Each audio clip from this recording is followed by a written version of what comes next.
Et si je vous disais que ce monsieur-là a la recette pour vous faire perdre vos kilos en trop? Lui? On dirait pas comme ça, mais il est très intelligent. Il a un doctorat en physiologie du sport, il est drôle. À moi, de toute façon, je comprends pas les blagues en anglais, donc... Mais surtout, il a mis au point ce qui, à mon sens, est la meilleure manière d'expliquer ce que c'est qu'un régime sain et équilibré. Bonjour tout le monde, je suis le docteur Vermont, je suis médecin du sport, et dans cette vidéo, on va voir comment avoir une alimentation saine et équilibrée. Si vous voulez être, et surtout rester en bonne santé, bien manger, c'est la base. Le problème, c'est que ça part dans tous les sens. Moi, j'y comprends rien. Il faut éviter les graisses, mais tata Germaine ne veut pas que je mange de féculents le soir, les protéines c'est bien mais il faut pas trop manger de viande, les œufs et le poisson c'est bon mais c'est gras, et à la télé on dit pas manger trop gras, trop sucré, trop salé, mais ça veut dire quoi trop?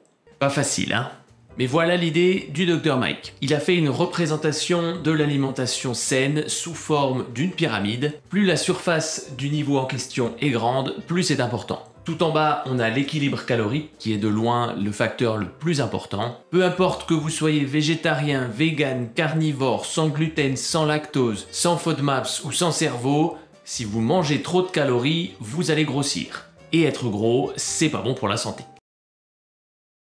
Après 500 calories en trop d'eau sucrée pétillante, ça fera plus de dégâts que 500 calories de vraie nourriture, mais ce qui compte au final, c'est la balance entre ce qu'on absorbe et ce qu'on dépense. Et si vous devez retenir une seule chose de cette vidéo, c'est que peu importe ce que vous mangez, si vous mangez en trop grande quantité, vous allez grossir. On verra plus tard comment mettre tout ça en pratique, mais cette règle, c'est la base. Et petite subtilité, si vous mangez à peu près autant que ce que vous dépensez, vous allez rester à votre poids actuel. Donc d'une certaine manière, on peut être obèse ou en surpoids et manger équilibré. Si on veut maigrir, il faut manger moins que ce qu'on dépense. Parfois, j'ai des patients qui me disent « j'ai changé telle et telle habitude alimentaire et je maigris pas ». Oui, mais avant, vous grossissiez. Oui. Donc là, vous êtes juste arrivé à l'équilibre. Si vous voulez maigrir, il faut aller un petit peu plus loin. Un étage au-dessus, on a la composition de ce qu'on mange. Et ça, pour faire simple, il faut manger la majorité du temps des aliments sains. Les aliments sains, globalement, c'est des produits bruts le moins transformés possible. Et si possible, riches en fibres, non seulement ça va vous caler plus vite, mais en plus, vous allez en éliminer une partie. Ah oui, ça je connais bien. Et ça va nourrir les gentilles bactéries qui vivent dans notre intestin et qui sont importantes pour notre santé d'une manière générale. On sait maintenant que les produits très transformés sont en lien avec une augmentation du risque de cancer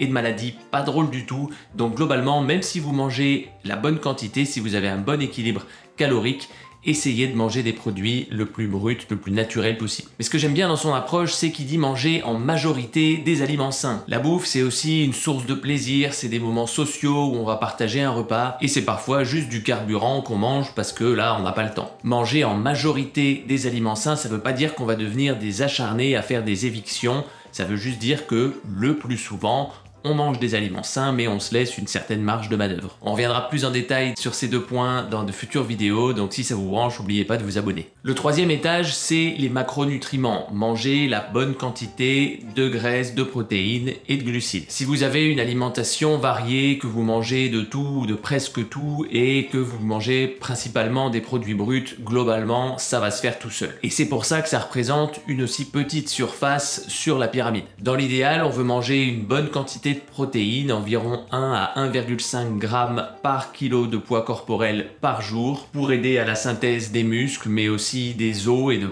plein d'autres composants de notre organisme. Et on veut des aliments qui vont nous apporter des glucides plutôt lents, c'est-à-dire qu'on va absorber sur plusieurs heures, et des graisses, et notamment celles dont notre corps a besoin mais qu'il ne sait pas fabriquer, comme les oméga 3. On reviendra en détail sur tout ça plus tard, mais gardez en tête que si on mange en quantité adaptée de la nourriture de qualité, le reste se fait tout seul. Et je vais expliquer le reste de la pyramide, mais très honnêtement, on pourrait s'arrêter là. L'alimentation saine, c'est manger en quantité adaptée, une nourriture variée, la plus naturelle possible, la majorité du temps.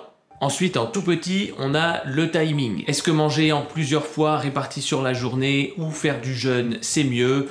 Vous l'aurez compris, on s'en fout un peu. On sait que le jeûne intermittent a des vertus bénéfiques sur la santé sans être miraculeux, mais ça s'arrête là. Et l'histoire de pas manger des féculents le soir, globalement, c'est une légende, on n'a aucune preuve scientifique que de les manger à ce moment-là, ça vous fasse plus ou moins grossir qu'à un autre moment de la journée. On s'en fout un peu, à condition de bien respecter les règles de la base de la pyramide. L'hydratation, c'est hyper simple. Faut juste boire assez pour pas être déshydraté. Et ça, le meilleur moyen de vérifier, c'est de regarder la couleur de vos urines. Si c'est blanc ou jaune clair, c'est bon. Si c'est jaune foncé, c'est pas bon et il faut boire plus. Et après, en tout petit, tout au-dessus, on a les suppléments. J'en ai déjà parlé dans d'autres vidéos. Pour moi, les seuls suppléments qui ont démontré une efficacité scientifique valable, c'est la créatine, la vitamine D pendant l'hiver et éventuellement les oméga 3 si vous mangez jamais de poisson gras. Donc ne gaspillez pas votre argent. Voilà pour l'alimentation équilibrée. Il faut manger en quantité adaptée pour avoir une balance calorique équilibrée ou un petit peu négative si on veut maigrir. Il faut manger en majorité des produits naturels de bonne qualité, avoir une alimentation le plus variée possible et le reste c'est moins important. Mais c'est pas tout. Et c'est là que les choses deviennent vraiment intéressantes. Ce modèle de la pyramide, il est vraiment bien parce qu'il prend en compte l'impact de chaque étage sur les étages d'en dessous. Typiquement, on a dit la base c'est de pas manger trop de calories et le deuxième étage c'est de manger des aliments de bonne qualité. Mais ces deux-là en fait, ils sont hyper liés. 2000 calories de McDo, c'est hyper vite fait. L'hypertransformation des aliments va faire qu'on les absorbera très vite et qu'on aura rapidement faim à nouveau. A l'inverse, avant de manger 2000 calories d'un repas avec que des aliments bruts et peu transformés, faudra s'accrocher. Moi, après l'entraînement, j'y arrive facile, et ça va nous caler pour un bon moment. Moins on les transforme, plus nos aliments seront sains, et donc plus ils vont nous caler rapidement, et pour longtemps. Et donc, plus facilement, on maintiendra cette balance calorique équilibrée. Un autre exemple, c'est le timing avec le jeûne intermittent. C'est pas tant le fait de pas manger le matin qui va nous faire maigrir. C'est surtout que le matin, on a tendance à manger des cochonneries et donc à enfreindre la règle numéro 2. Et que ces cochonneries font pencher la balance calorique du mauvais côté. Et ça marche aussi avec la composition de la nourriture. Ceux qui font des régimes sans glucides ou même sans gluten, ils maigrissent pas parce qu'ils arrêtent de manger ces trucs-là. Ils maigrissent parce que les restrictions qu'ils s'imposent sont tellement extrêmes qu'ils font pencher la balance calorique dans le négatif. Mais bon bref, encore une fois, s'il n'y a que deux trucs à retenir, c'est qu'il faut maintenir les apports et les dépenses relativement équilibrés et qu'il faut manger des aliments le moins transformés possible la majorité du temps. J'espère que cette vidéo vous aura éclairé. Si vous avez des questions, c'est dans les commentaires et on se revoit très bientôt pour rentrer un petit peu plus dans le détail.